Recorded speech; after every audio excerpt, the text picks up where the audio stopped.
Welcome everybody, my name is Mr. Llama, and today I am bringing you a ZVP. This is going to be between TSLs, that's Team SCV Life's Revival, spawning up in the top right hand corner. He is our blue Zerg, and he is going to be going up against MVPTails, the orange Protoss, spawning down in the bottom left hand corner. And good news to all of my followers, SaintX37 did respond, so I was able to send him his winnings for the monthly YouTube ad revenue giveaway. So it was, I was so happy because he had liked some videos. He was an active user. I could sit there and watch him watch other people's videos, watch him liking videos, watch him commenting everywhere and stuff, and it was just like, please check your inbox. And so eventually he did, and so that made me very happy because I did not want to have to go into doing a whole redraw and everything like that for the first time. So that being said, PvZ on Daybreak, and I'm very interested to see what Tails is going to do, or of course what Revival is going to do. So I'm assuming that this is going to play out in some sort of standard Forge Fast Expand versus 3 Hatch, because that team seems to be the typical start for 70% of ZVPs. And as you can see right here, we do have the pylon down for Tails. And will he be getting Forge first? No, it looks like he's going to be going for the Nexus first right there. And Revival, of course, going for the typical 15 pool. So usually when you have that 3 hatch versus 2 Nex opener like that, it's generally the ball is in the Protoss player's court to make a move, right? So he'll go for some 4-gate pressure. He'll go for some sort of early... or maybe he'll go for a 2-base timing push, or he'll go for an early third. I mean, there's a lot of different things. And look at this, Revival taking the 3rd base as his first expansion, which is very strange. And I mean, also to note that Tails hasn't even scouted yet, right? So Tails is completely content with just chilling on a no scout. I guess he's assuming that Revival's not going to be some huge cheese or something like that. Not scouting until 18, and this is something that I've actually noted or noticed, and he's not even really going to scout, but something I've noticed a lot of high-level Protoss players will be doing now is waiting to scout until that 18-19 mark. So he'll get his cannon, he'll get his gateway, and then I'm assuming he's going to be scouting after this. Yeah, so now he's going to go ahead and send the scout out. So very interesting choice, but really I want to note Revival's choice here of this expansion at the 3rd base, because he has no natural. So there's 2 sort of possibilities that could come out of this. 1, Tails doesn't scout anything, in which case Revival's mind games aren't going to do much. 2, Tails only scouts the 3rd base, in which case he does not scout the natural, and Revival could do some sort of crazy shenanigans, though it looks like he's going to be taking his natural now. Or 3, Tails just normally scouts, and now he's going to see everything. So it looks like nothing different is going to be going on.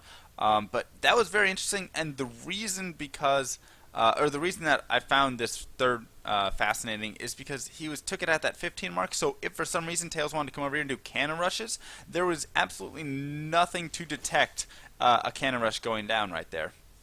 And look at this, the Queen just going to completely ignore as the probe gets by. So will he make it back home? It will be close. But yeah, so I don't know. I'm still not sure. I really like the move out of Revival right there. It's just kind of like a long way now to have to transfer drones and things when you want to do a drone transfer. As you can see, he's got that rally point set a lot further away. So it's just like a little added nuisance, in my opinion, for not very much. And it looks like this probe will make it back home safely. And will the Lings pull back? Yes, they will. So what is going on back in the Protoss base of Tails? Look at this. He's already on 4 gas, but notice he's only mining 2 from every assimilator. And of course, this is because 2 from every assimilator is it's the most optimal you can be with all of the probes. Of course, you can add 3 probes to an assimilator, but the 3rd probe only adds, I think, half as much gas as the 1st and 2nd probe in an assimilator. So by having 2, 2, 2, and 2, he's going to be getting the most gas without having the extra probes being wasted on that. So this is like the most beneficial resources to be used, and I'm not sure what's going to be coming out. We see the robotics facility going down. We see he's starting to get sentries, at least the 1 sentry right there, and a 2nd sentry on the way. So we'll be going for some sort of immortal sentry all in. definitely a possibility. I'd like to see him at least have tried to get a proxy pylon down somewhere over here. Now, of course, when you just push out with this army, you may be able to do it, or he might just be getting a warp prism later on, and so he can just use the warp prism, of course, as his reinforcing pylon. But I don't know. So now getting out his Immortals, and of course it's just saying, is this an Immortal Sentry all-in, or is this going to be an Immortal Sentry expand? And that's the difficult thing to know. So here he's up to 4 gates, 5 gates, so at this point I'm going to say it's going to be all-in, because if you get up to 3 or 4 gates, you can still expand off of that. That's still, I mean, you just want to use those so you can get enough units out to get the sentries so you can head over to expand. But once you start adding a 5th gate down, start adding a 6th gate down, that's where it really starts to kind of move into an all-in. He's also getting a lot of pylons here to start preparing for the warp-ins. And how is Revival reacting back home? He's getting down this macro hatch, he's getting speed, getting a roach horn. Is he making units yet? He's at 62 drones, and now he's going to start his unit production, so he's going to have a decent number of units out, I'd imagine, if he continues to pump units out at this pace. Here we have the 2nd Immortal done, so the 3rd Immortal is going to be chrono boosted out right there, and we should see Tails be able to move out fairly soon, I would imagine here. Also throwing down extra cannons back home, and the reason, of course, for this is simply because he wants to have these, and look at that, Revival, I think, already knows what's going on. Oh, he does not. He did not see it. So he's just sending that link back. But look at the map vision. Look at the vision right there.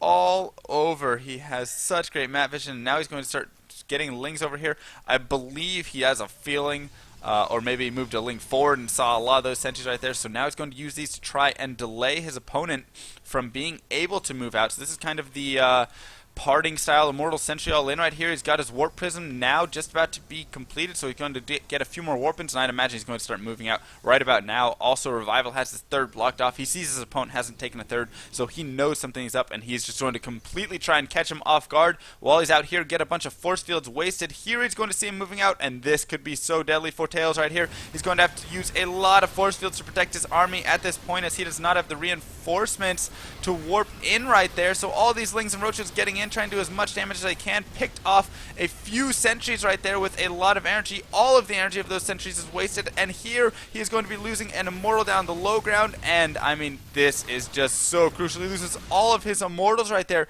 and Tails getting absolutely crushed by Revival with some brilliant play, able to catch him off guard right when he's about to push out at that like 9:45 to 10-minute mark, when the Protoss player really starts to push out and get that strong army composition. When he gets over there, that was the problem, is Tails did not have the ability to warp in additional units. He didn't have that set where he could warp in, you know, 6, 7, 8 more units. On top of that, we see that Revival cut at 62 drones. He had great macro, and then he just started massing up those units. He just started getting speed, getting roach, had a great composition, caught his opponent in a bad timing. And now it looks like Tails is going to force field himself into his 3rd base, while Revival can easily just push right on into the Natch right here. Is going to get the Cybernetics core down, so only Zealots can be warped in from here on out. And the Sentry's trying to do everything that they can, but Tails knows he's in a bad position. He can't really engage against this army. Gateway's going to fall. There's another Immortal here, but with the Lings and Roaches streaming in, this is just looking terrible for Tails at this point. All these cannons aren't going to be able to do anything. Now he's trying to come in from behind with all of his army that he has left right there. And some force fields going to be able to once again save that for a little bit longer. But I mean, just look at how many units Revival has in here, and that's it. GG from Tails, and TSLRevival is going to take this game with a great catch on the Immortal Sentry push out. My name is MrLlama. I hope you guys enjoyed this cast, and I will see you guys next time.